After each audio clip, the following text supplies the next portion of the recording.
Okay, welcome everybody. I'm going to go ahead and give an introduction to what Choices Fruit is and to our special guest speaker today, Dr. Farzin Aghdasi. So Choices Fruit aims to encourage capacity development in every member of society to contribute building just and flourishing communities through appropriate technologies in order to promote responsible design, distribution, and use of technology. Our goal is to ensure that technology innovation process is largely informed by the experience of local communities to establish diverse viewpoints and approaches. We believe that every member should not only have access to knowledge and technological innovations, but should also be given the chance to contribute to the generation and application of that knowledge and technology in creating meaningful life beyond merely materialistic considerations. So a little bit about our guest, Mr. Aghdasi. He was a longtime Baha'i pioneer in South Africa, where he was involved in the Training Institute development, as well as a university professor in engineering there.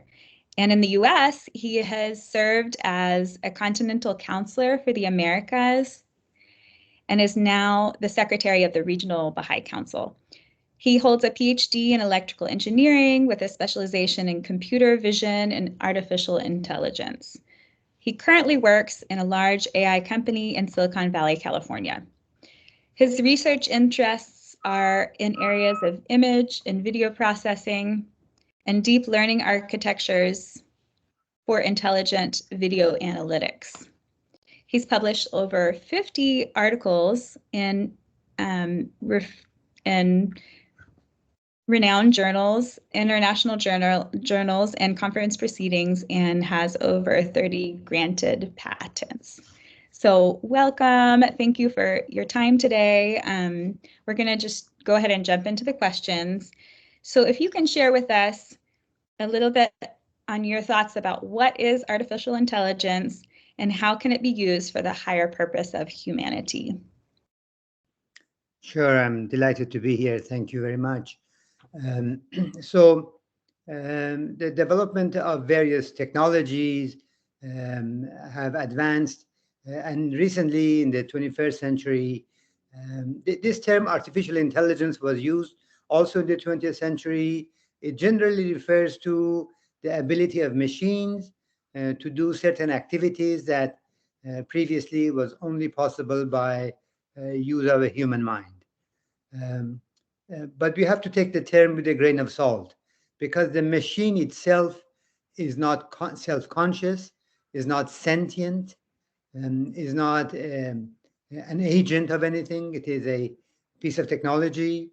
It is neither artificial, in the sense that all technologies and all man-made things, you could tell them artificial, but normally you don't refer to your laptop that this is an artificial laptop. No, it's a laptop, also the word intelligence is only when we anthropomorphize the work of the machines, we refer to them characteristics that belong to humans.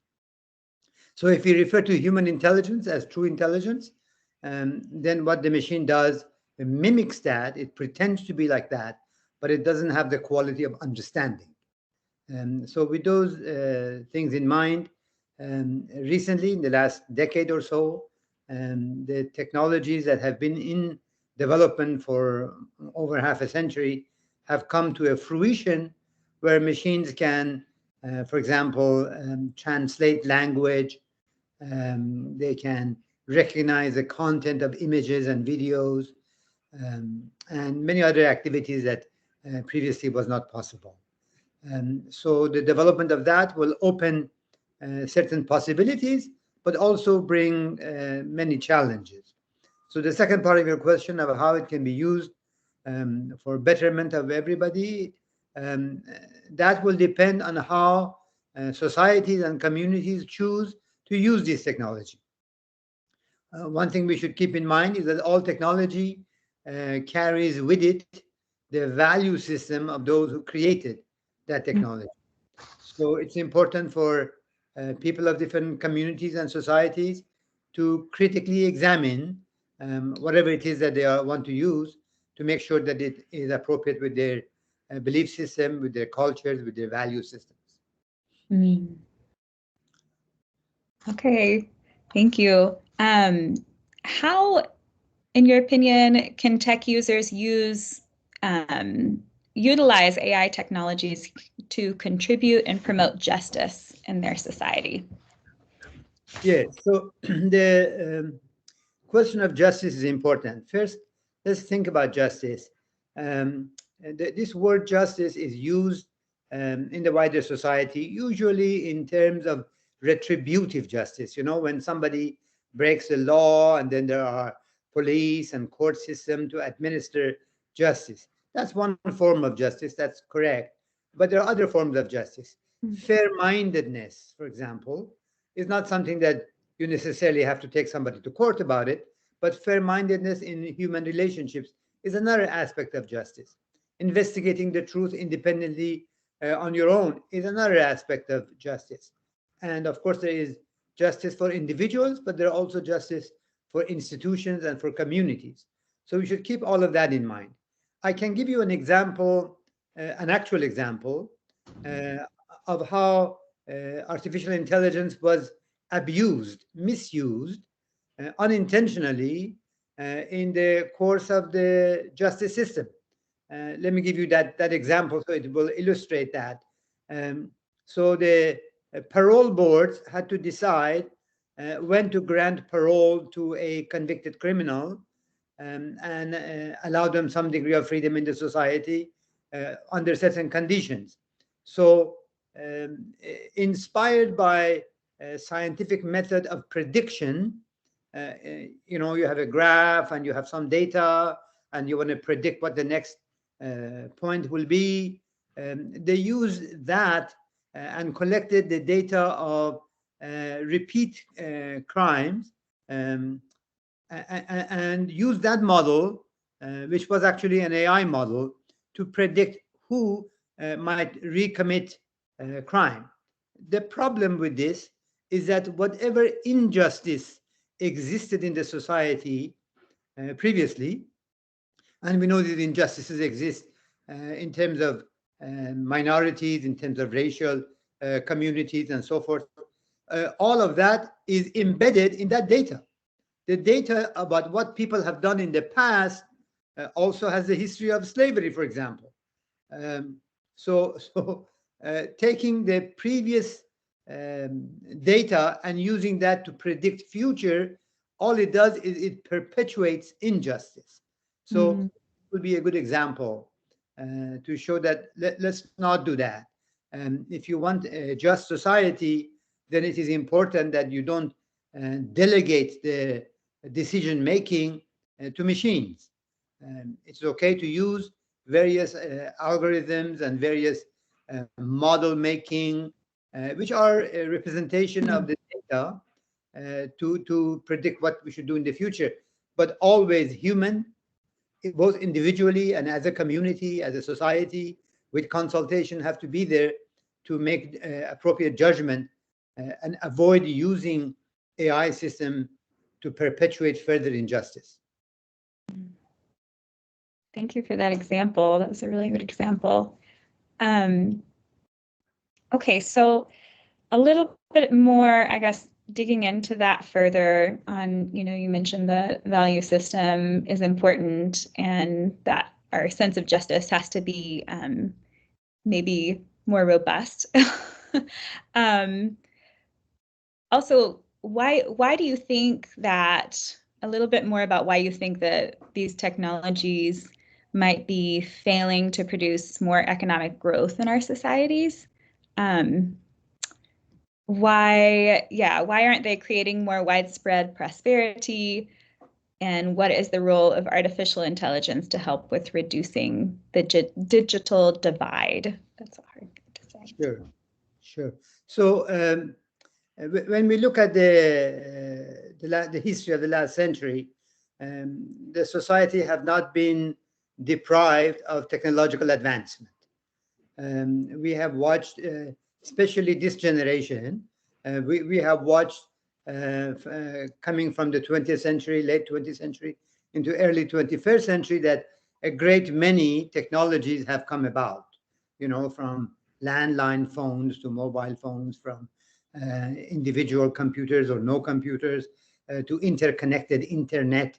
We now walk around with a mobile phone in our pocket that is fully connected to the internet, and you can do a search for all forms of knowledge from literally millions and millions of computers, and have access to that.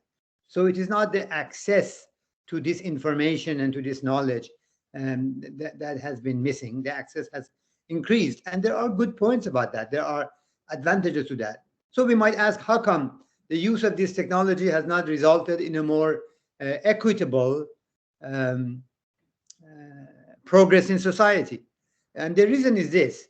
We have a societal system, both in terms of its governance and in terms of its economics, that perpetuates and accelerates inequality. If you think about market forces on their own, not properly regulated, not properly adjusted, will only increase inequality, which means the rich become the richer and the poor become poorer, even within the same society. Within the same European or American society, the application of the market forces will result in bifurcation, in increased inequality.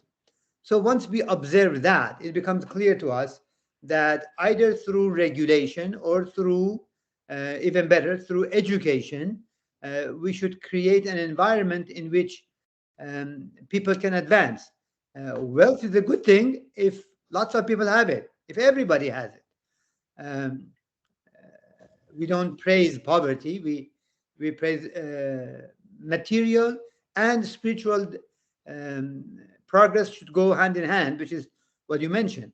So if you want material and spiritual progress to go hand in hand, we have to examine the systems, not only individuals, because you can transform the individual heart can be transformed, people can become more cooperative, more collaborative, more generous, more empathetic to others. That's great. But such individuals embedded in a system, economic system, social system, that is inclined to perpetuate injustice, then obviously it will not result in good progress. Many of the revolutions in the world have also had to do with this extreme inequality. When inequality increases, the society becomes unstable. Actually, the history of whether it is communist revolutions or other forms of revolutions in the world bears witness to this instability created as a result of excessive inequality. We're not talking about equality for everybody. We're talking about equal opportunity.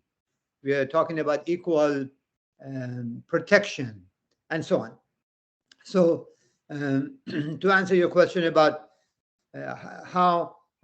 why is it that AI doesn't contribute to, because if you use AI, again, in an unregulated society, an unregulated environment, then you will see that bad things will happen. Now, let me mention this. I'm not promoting too much government regulation because there's a discussion in the society that impedes progress. The question is a balance. You see, if you only think about the individuals, then you have a certain view about regulation.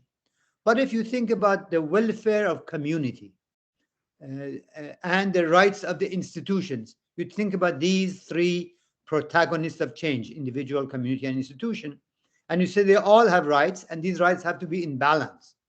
Once you think about that, then you will see that it's not about regulation, it's about balancing the rights of the communities and individuals. What we have in the world today is that certain countries, certain communities can advance and others fall behind.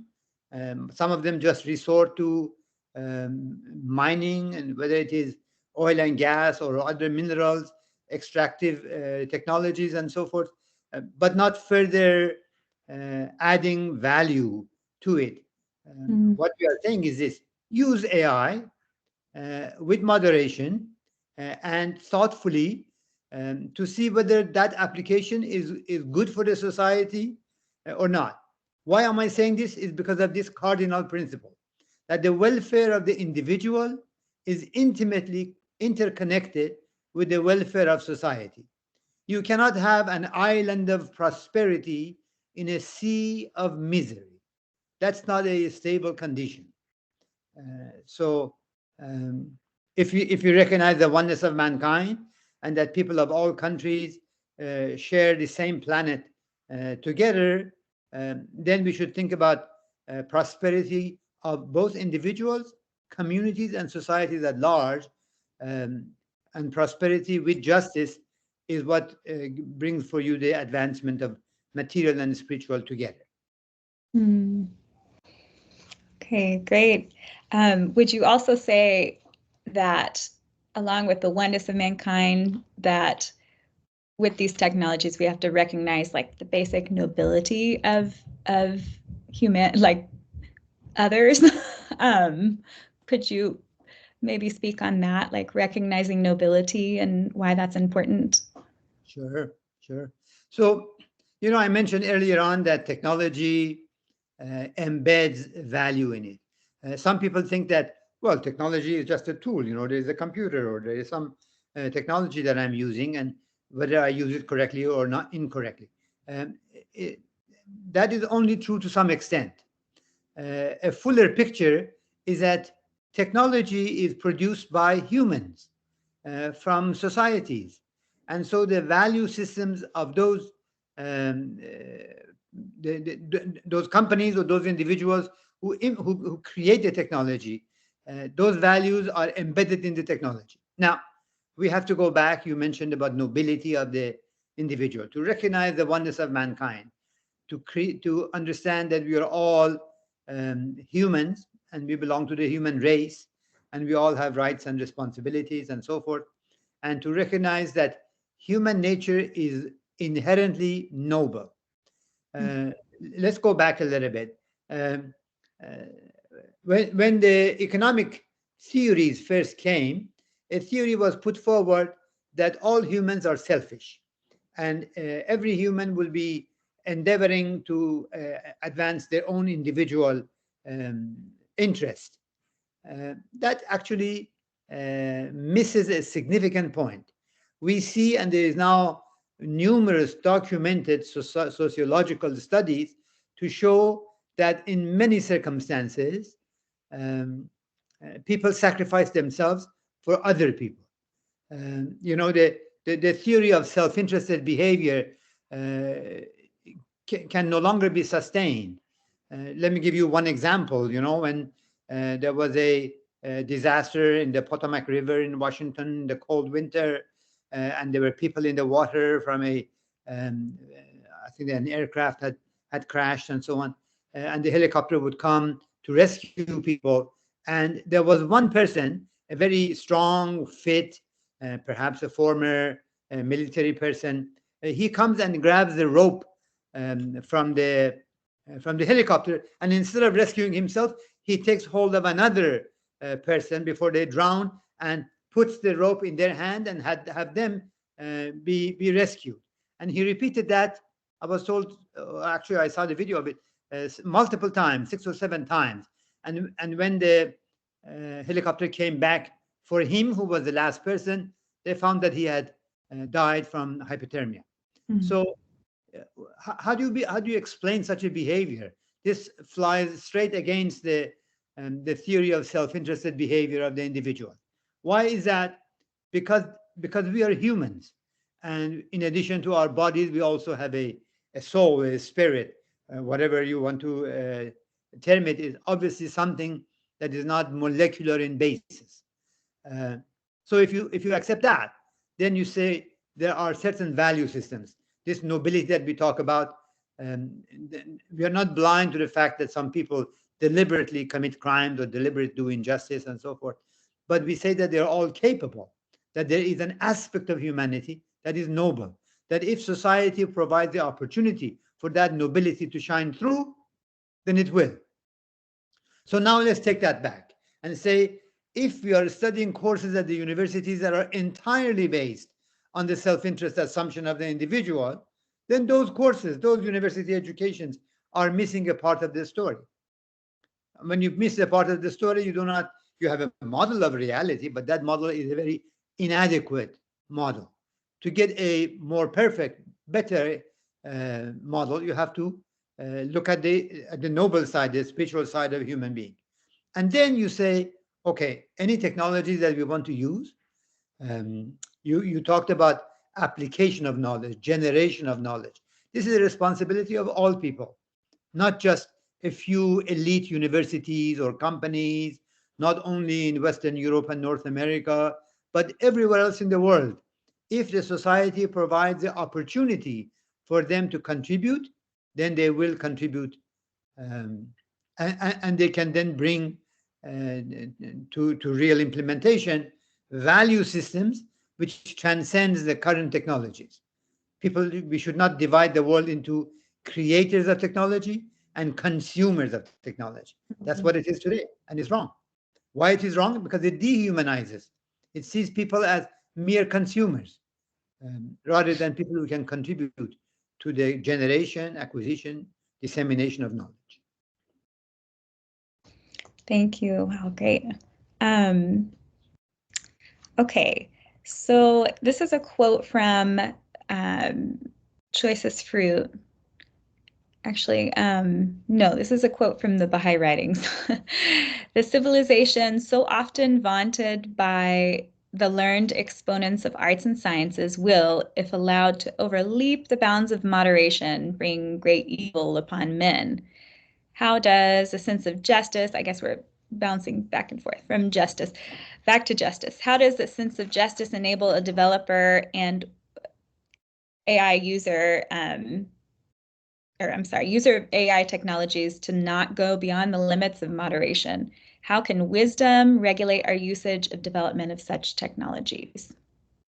Sure. So we use the word moderation to indicate a balance between the two extremes.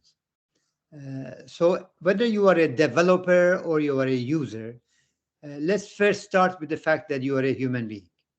And as a human being, you have both a material and a spiritual side. You have a sense of fairness and a sense of justice. And you are able to bring ethical principles. These principles come predominantly from religions of one kind or the other. In fact, if you look at all religions, you find that there is a common core of spiritual behavior that is taught among all of them. The golden rule that treat others the way you want to be treated is an example of something that exists in all these religions. So this foundational principle should really come to help us bring ethics to our activities. Everything we do should be also ethical. We cannot put profit motive or other forms of consideration over and above what we do. If you want to have a coherent life, then obviously our profession, our economic activity should be in agreement, should be coherent with our underlying principles, with our spiritual principles. So when you talk about the question of justice, then we say that the developers, if they act with justice, meaning with fairness, meaning that they think about the societal impact. Can you imagine every company who writes a piece of software or develop a piece of hardware or create a system for whatever use should also think not just whether this will sell, not just whether this will give me enough profit margin, but also what will be the impact of this on the society. Now, you may say that, well, some cannot afford this, but if you can do that, and certainly large companies can afford that, Large companies can have, in addition to engineers and salesmen and marketing people and product managers and so forth, in addition to that, they could have ethicists. They could hire ethicists in every project to look at whether the ethical principles that we cherish are being observed. And what does that mean is not only the use of the technology, but how it will impact the society. We are aware of something in technology called the technological imperative. That means that science and technology has a force inside it, and that force propels technology to go forward. So you create AI, and then you say, oh, I can also do the next thing. And so there is always a force to say, use AI to do this next thing. And you have to ask the question, yes, I can. Let me give you a couple of solid examples. We are now able to generate human voice using AI with the voice of a known person. So you think of a person that is a public person whose voice is very, very well known, or any one of us, a few minutes recording of our voice. We can create computers to read text out in audio with my voice. I've never said those things. It's not a recording. It's a generative AI that can generate my voice. It can also animate my image. So you can take a photograph from me and you can animate it with the movement of the lips and the eyes and the head and everything else so that it will look normal. Okay, this might be a good technology for something, but it can also be misused very easily by creating what is known as deep fake. Deep fake are these deep learning models that are fake. They are imitating a person. Can that be used for creating confusion in the society? Can that be because up to now, we used to rely on video and say, oh, if I have a video of a crime or if I have a video of somebody saying something, I can trust it. But with the advent of AI, you can no longer do that because of the existence of deepfake. So you remember the actors in Hollywood went on strike for several months because they wanted in their labor contract a clause to say that you will not take, you will pay me for 1 day, you get my voice and my likeness, and then you can generate an entire movie with that without paying me, without me being part of it. Technology is now becoming a reality, but then what happens to the artist? So there has to be regulation. I'll give you an example of it. One example would be any image that you generate using generative AI should have a watermark on it. Maybe the top right corner says this is AI generated. That's a simple rule. The governments can put it, and they can punish companies if they don't. That then creating AI generated images and videos that are not watermarked, that are not clearly labeled as being AI generated, becomes itself a crime. That way we can restore our trust in video evidence. It's very clear how AI can not only bring good results, but it can also bring very bad results. That makes me think of this quote that it's incumbent upon them who are in authority to exercise moderation in all things. Whosoever passeth beyond the limits of moderation will cease to exert a beneficial influence. I didn't read that yet, right? So you mentioned, these ways to regulate possibly this exceeding in moderation. And yeah, anything else to add to that? It seems like you covered it. No, but continue. It's okay. If you ask me a question about it specifically, I'll be happy to answer it. Even if it is a repeat of something that I've said, I try to give you different examples. Okay. Well, let's see. So you mentioned hiring ethicists You mentioned consultation as maybe one strategy, but I'm sure there's a lot more to talk about that. So how can authorities, governments, and tech companies, I think you've just been talking about this, exercise moderation and implementing AI into the different systems of society? Yes, as you mentioned, the example that I gave you would be helpful here. So hiring ethicists is one example of it. Another example I will share with you. Recently, I was speaking as a guest lecturer at the University of Denver School of Management. This is a school of management. We are training people who will become managers. The invention and maturation of the AI system will have an impact on nearly all aspects of our work. There's a professor at Stanford University who says that the humanity's discovery and invention of AI is analogous to the invention of electricity. Think about how we lived in the 17th and 18th centuries before electricity came up. Is that everything we had, of course, life still went on, human society still continued, ethical questions still existed, justice and injustice still existed, but the tools that we had was limited.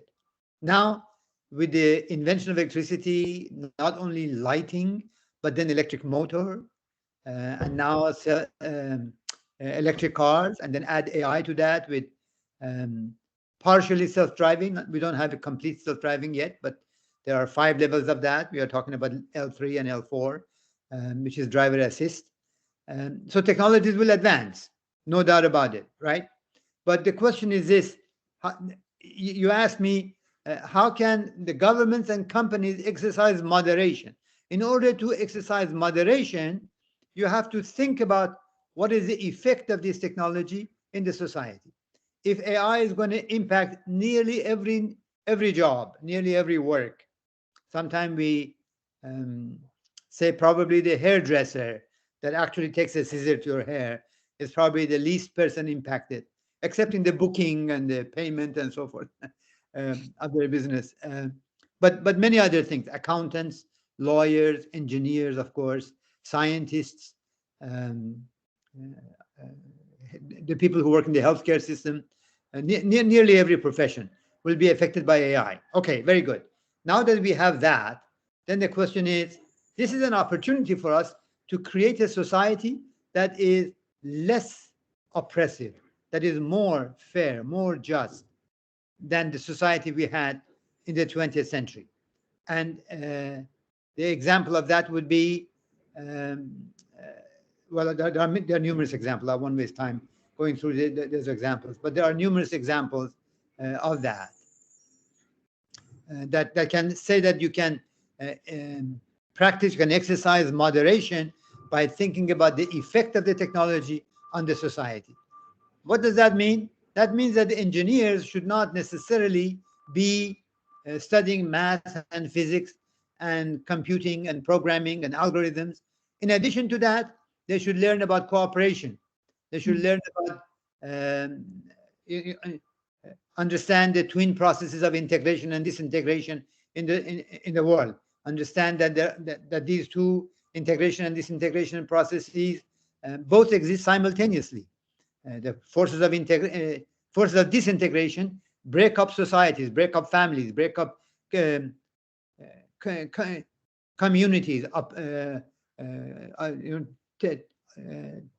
destroy the governments and things like that. And then forces of integration are people of goodwill, people who work for maybe NGOs, maybe those who come together to advance the betterment of mankind. That force is also increasing. So once we understand both of those, we go back and we say, if you are teaching people who will be managers of upcoming startups and companies, professional managers with MBA degrees that then go out and manage these companies, you should include in their education not only law and accounting and decision making and technology and so forth, but also value systems, human value systems. So that's important for the universities to include that in their curricula. So thank you. yeah, right. Yeah, that's what you added a lot more to the topic. I'm glad I'm glad I asked the question. Right. So over-reliance on AI systems, just a few more questions here. Sure. Over-reliance on AI systems may lead to a loss of creativity, critical thinking skills, and human intuition. We already see this. You mentioned smartphones, for example, that's a good example. We rely on smartphones every day to kind of like think for us, right? When we have questions, are we losing our critical thinking skills in that case? So how can we strike a balance between AI-assisted decision-making and human input in order to preserve our cognitive abilities? Sure. So, there was a time, not too long ago, in the 1970s, when calculators came out. And before that, students at schools, elementary schools, had to learn about basic arithmetic and memorize multiplication tables. And so when the calculator came out, some educators would say, we should ban calculators from schools. Why? Because then the students will learn to multiply using the calculator instead of knowing some of it. Okay, there's some validity to that. But also, you cannot ban calculator from life, from their profession. Maybe for 1 year or something, you say, achieve this without the calculator. But then you have to teach them how to use the calculator properly as an aid, not as a substitute for thinking. Because if you have the ability to do some elementary math, then you're not always dependent.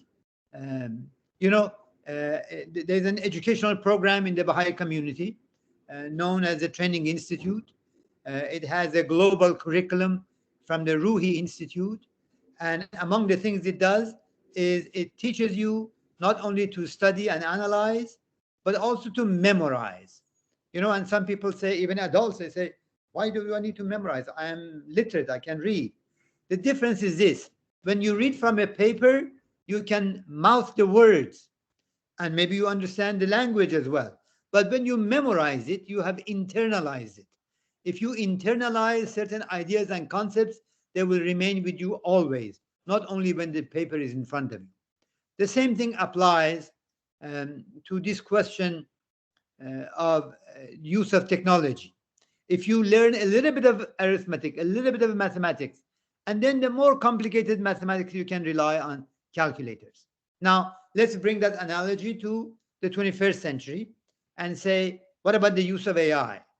AI is of two kinds. We have analytical AI systems who take an image or a text or a voice and analyze it to understand, or to at least to say what is in there. Like typically we have object detection. So a neural network deep learning model, that is an AI model, you can show it a picture of a cat or a dog, and it will tell you by producing a set of numbers or text to say this is a cat or this is a dog.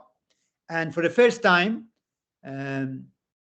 in 2012, not such a long time ago, the computers were able to do this image classification better than humans can. And so everybody said, oh, wow, the first time where deep learning was able to show that computers can classify images with the same, humans have an accuracy of 97% or so, but we can show that the machines can do maybe 99%. Maybe not still 100%, but 99%. Okay, so if that's possible, and the machine is not memorizing, the machine is trained on the data, but it's not memorizing. The machine generalizes the characteristics of the images. So should I so that's the analytical AI. Object detection, classification, recognition, face recognition, gait recognition, or recognition of medical images. You can show a mammogram and ask the computer, does this mammogram possibly have a malignant tumor or not? And it will give you the answer with some accuracy that almost approaches the accuracy of a radiologist. But you don't abandon the decision making again to machine. You use it as a tool to improve the efficiency of a radiologist. So one radiologist can now do the work of two radiologists with the help of AI. All right, so then what AI is doing is increasing efficiency. All right, so then the question is this, that's analytical AI. It will impact all jobs, as I mentioned. Now, there is a second type of AI that is called generative. By definition, generative AI makes stuff up. You can write a text, you say, paint a picture or draw a picture with a mountain and a river and a tree and a horse. And it will generate an image that is photorealistic. That means human eye cannot tell that this is not a real photograph. A photorealistic image from your prompt. That's why there's a new discipline called prompt engineering. Prompt engineering enables you to how to give good prompts so that these AI models can produce the appropriate images. So given that generative AI, now I can do art with that. I can ask for it to write a poem, to write a prayer, to draw a scene. And I can even say, do it in the style of such and such a famous painter. Do it in the style of such and such a poet, and so on and so forth. And generative AI is capable of doing that.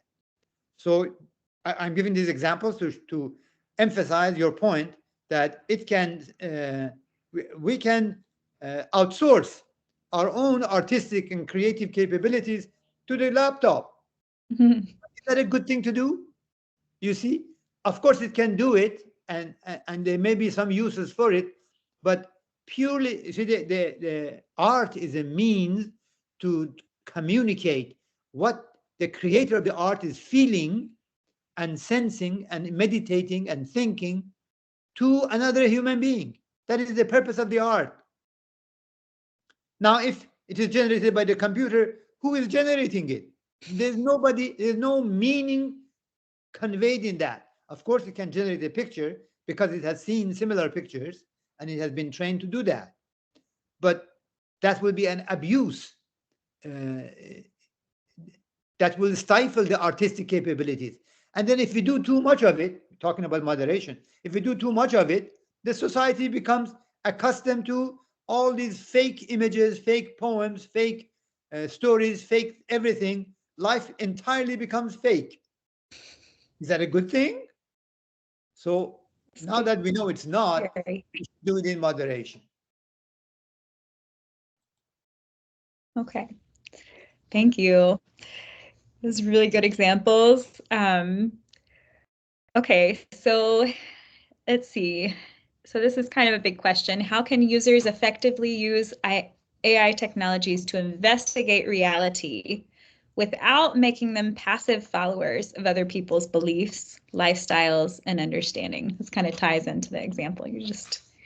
Yeah, I love that question. I love that question. So what does it say is this? You see, every advancement of humanity brings us new opportunities and new challenges. Let me give you an example. Sometime in the middle of the 20th century, we discovered the energy that can be released from atomic power by fusion or fission of atoms together. Subatomic particles will be released and energy will be released. So we discovered that you can extract energy, and that was the whole story behind the Manhattan Project and the movie of that name and so forth. All right. So humanity quickly realized that this is an order of magnitude more power than we had before, maybe multiple orders of magnitude higher. Before we had some means of war, guns and bullets and torpedoes. But now we have something that is 1,000 times more powerful. Before we could kill onesies and twosies and maybe tens and twenties. Now we can obliterate an entire city. And when atomic bomb was dropped on Hiroshima and Nagasaki, humanity woke up to the reality of a power that can obliterate entire cities, entire communities and societies in a flash of a second. So it provided an opportunity and it provided a warning. The warning was that this cannot be in the hand of every non-thinking individual or every egotistical dictator. And so human society, which was always fragmented in nations, before that we were families and tribes and city-states, but then we had reached the 20th century with lots of nations, nation building.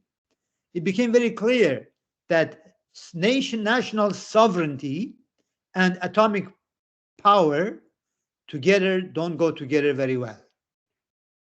So humanity came together, maybe unwillingly even, unknowingly, but by force of circumstances, came together and said, no, we need a non-proliferation treaty, and we need those few countries that have access to nuclear, to the atomic power, is to regulate that and make sure that it does not proliferate, does not go in the hands of other people. And for 70 years, we've had more or less peace. We've not had another third world war, thanks to this mutually assured destruction that comes from nuclear power. But then there's the good side of it. Nuclear power can generate electricity. You can have, and with proper design, you can have nuclear power. And many countries now use nuclear power as the source of their energy. It has its own downside. But what is the lesson we learned? The lesson is this: that science and technology has given us nuclear power. We need guardrails to make sure that it is used properly. That's an opportunity that helped humanity move beyond sovereignty of statehood to collaborative, binding agreements among nations. So we are going beyond national sovereignty to global governance. And then from that, other global governance came. United Nations came, and the Convention on Human Rights came. So there are many things now that are global, including our love for planet Earth. How to preserve the planet Earth is a global phenomenon. You cannot do it under national sovereignty. So to come back to your question, you said, how can users effectively use AI technologies to investigate reality? Without making them passive followers of people's beliefs, lifestyles, and understanding. Great. So we need those guardrails. And those guardrails are not only some regulation that governments put, but through education. We can teach every child of the next generation that when you grow up, the society in which you live will have AI in it. Educate them on how to use it, how to regulate it, where to put guardrails, where to make sure that our discovery of AI does not disintegrate human society, because it will be capable. Let me give you one last example.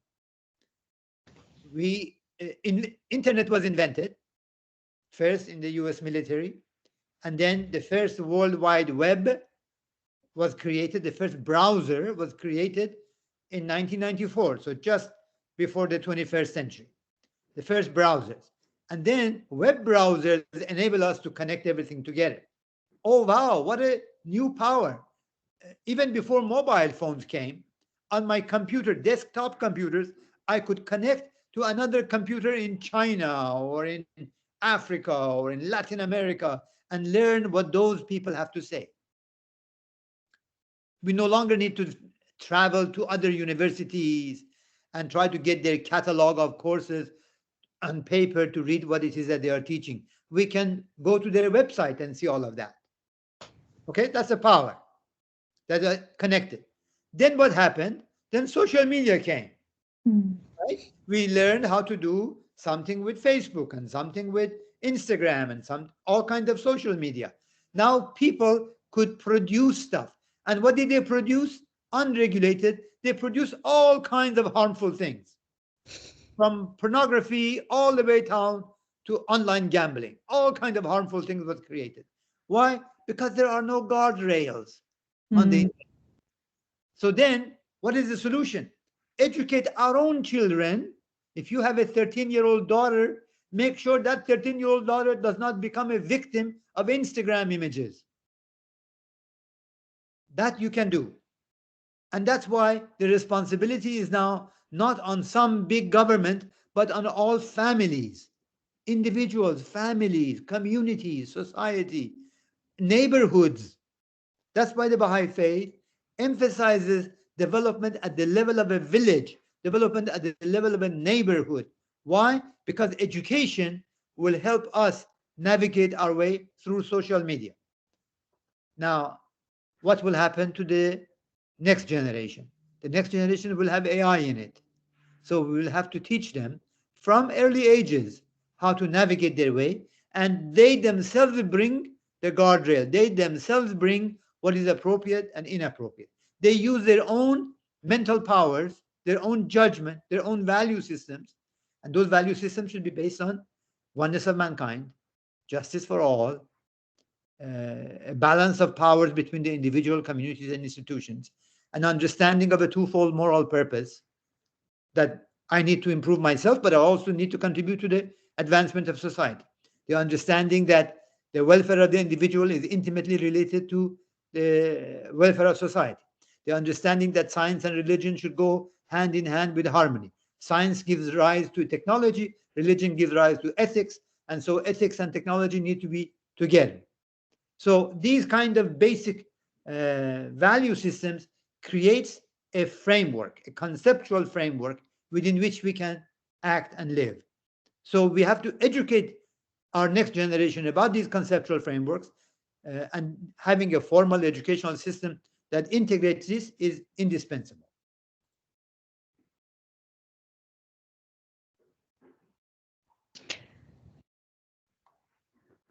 My internet, it looks like it's having a little bit of trouble. But I'm so glad you brought up the framework. I was going to say it sounds like a framework, what you're mentioning, all these principles. So that, and perfect example you mentioned earlier. Well, great. I think we just have one or two more questions here. So increasing reliance on AI-driven communication and interactions could lead to diminished empathy, social skills, and human connections. Okay, we kind of talked about this a little bit. How can we maintain a balance between technology and human interaction and preserve the essence of our social nature? Yeah, indeed. So if you look at our educational system, we send our children to school, elementary, middle school, high school, and then to university. And they learn initially reading and writing and math and so on. But nobody ever teaches them how to get along with friends. Nobody ever teaches them how to respect their parents. Nobody ever teaches them how to do when they become parents. Young mothers, as soon as they are expecting a baby, they run out there to buy a book about what to expect when you're expecting. And nobody ever taught them anything about that. Why? Because our educational system is based on materialistic assumptions only, based on economic growth only. And that is a problem. We must measure the growth of a society not only in terms of its gross domestic product, which is a materialistic measure, monetary measure, GDP, but also on the existence of justice, on the existence of fulfillment of our higher nature. So valuing spirituality in development and using it as a metric in a society, as a measure to, people tend to work hard to achieve what you measure. If you never measure people's happiness, then you are abandoning happiness to become haphazard. Columbia University introduced a course, undergraduate course called Happiness. And it was the most popular, absolutely the most popular course that anybody has ever had. So this is an on-campus, in-person course. So what does that mean? That means that humanity is aching for a balance between material education and human interaction, and our mental health is at stake. People's mental health deteriorates under excessive technology. So it's important that we think about unbridled technology. This term, unbridled technology, is something we should think about. That it is not good enough. It is not good to, people have become more lonely at the time that we have the internet. And the internet is what? The internet is supposed to be for interconnectedness. And of course, in terms of information and markets, we have a lot of information. But in terms of human relations, I suppose that is taken care of in the social media. But the social media is, the way it is right now, is so unregulated that this is like a wild. There's something in the Baha'i writings that if you leave a garden, it becomes a jungle on itself. You need a gardener to tend to the garden so that there is some orderliness. The social media has become a jungle because there's no gardener. So when you ask me the question, how can we maintain a balance between technology and human interaction? Societies, that means people, that means electors, that means those who are able to exercise, to elect their governments or exercise some measure of power. They should bring about a balance from this unbridled technology and inject into it human values and human spirituality.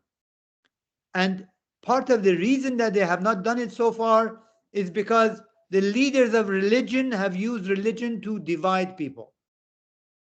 If you look into the core spiritual values of religions, it is possible to find a common set of values for all of humanity. In a way, you can say the Declaration of Human Rights or the activities of the Human Rights Commissions and so forth is one aspect. Protection of the journalists, for example, is another aspect of that justice. We need more of that, and we need the technology in service of those human values, not the other way around. What we have today is that technological imperative that I mentioned earlier, the economic forces in an unregulated, and the reason is because we do not have global governance, or we have a limited global governance. We need more of it so that humanity can help each other.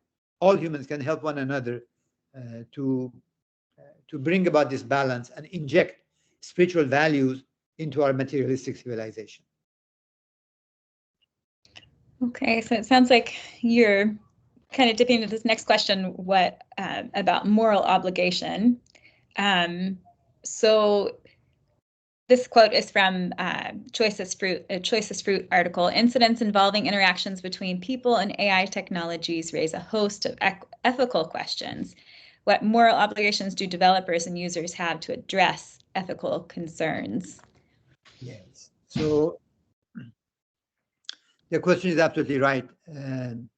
It was impossible for me not to go into this question of the balance of the ethics.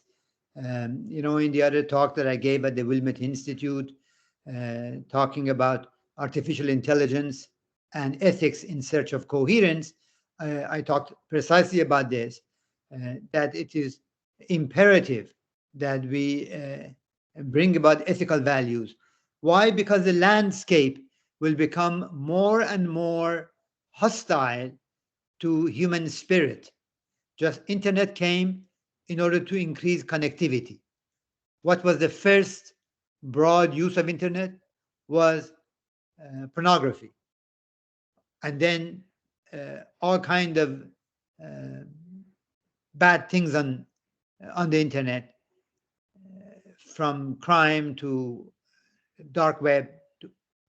I don't want to depress your spirit by talking about all those things, but and then came social media, intended again to bring a voice to every voiceless person. But what are we using it for? Again, if we infuse, and it's not hard to do that actually, if we infuse even within a few, so imagine an island country somewhere out in the middle of the Pacific. Okay, this island community, if its rulers are enlightened, and we may have many enlightened rulers in the Pacific Islands. They are not the major economic powers of the world. They don't control the CNN and of the world, but they are a society. If they can raise the awareness of their own population, from children to junior youth to youth and adults, man and woman alike, to these principles, including the equality of men and women, including the rights of the girl child. If we do that, then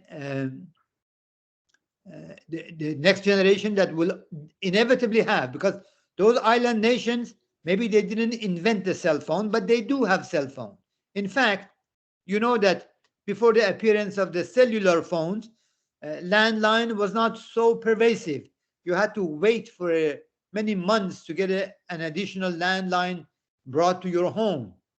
Many countries in Africa did not have properly functioning landline wired phone systems. When cell phones came, many more people were able to do that. So it is good. It is good that many more people, because the villager in Africa or in India can look at their cell phone and find out, for example, what is the price of the lettuce in the next market and the next market, and choose where they want to take their lettuce. So that is enablement. That's power. That's great. That's advantageous to the disadvantaged people. That's voice for the voiceless. The question is, that island nation can educate its people. And of course, they may also have regulation. But if you educate the people, and the people who make companies, and then in their companies, in their various businesses and so on, they implement bringing about these ethical questions, these spiritual questions, then they can moderate their own use of AI. And once we have a few examples of societies, like the example of the island nation that I mentioned, that are healthier, societally healthier, less lonely, less depressed, less homeless people, balance of the spiritual and material progress, then the West can learn from that. Then the North America and Western Europe can learn, hey, look, it is not just the Scandinavian countries that are materially advanced, but there are smaller nations that are spiritually more advanced. We want to be like that. Mm-hmm. And so it's like the discovery of fire. When humanity first saw, maybe through some lightning, that there is a fire, and with the fire they can cook their food, then they try to do everything they can to generate fire. So the same thing will apply. The dynamic force of example. If an island nation has a good example, then the so-called advanced technological countries can go and learn from that. So in order to improve the mental health of their own societies. I don't know if that was a good enough answer for you. No, that's a great answer. Well, this really concludes all the questions, organized questions that I had. If you had any last thoughts, feel free to share now. Yes, my last thought is this. There are a number of people in the world, people of goodwill, who are doing exactly what we talked about. Some of them are NGOs, some of them are members of the Baha'i community, some of them are friends of these people. There are numerous ones. We talked about the two processes of integration and disintegration. Let's find all the people who are working on the process of integration. Let's find and partner with them. And let's invite, once we know, in every city and every community, invite other people to join in. And that's how we can build a momentum towards a more just and prosperous society. Prosperous both materially and spiritually. Thank you so much. Thank you so much for your time.